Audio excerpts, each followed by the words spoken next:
Francesco Moraci per Tubi Verona. Francesco ci vuol dire qual è la sua visione per il progetto Tubi Verona dal punto di vista di un sociologo importante come lei?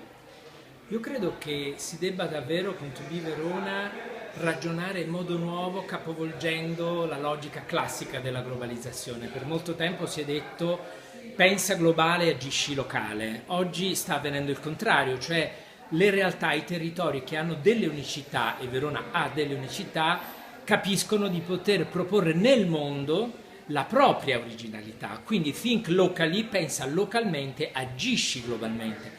Per fare questo è importante che ci sia una capacità di traduzione, quindi To Be Verona mi piace anche perché usa un'altra lingua, è molto comprensibile, è molto accessibile, però davvero bisogna fare un salto al di là del classico provincialismo italiano, cioè capire che è il mondo che ci guarda, che ci desidera, e Verona deve diventare un nuovo punto di riferimento nel mondo.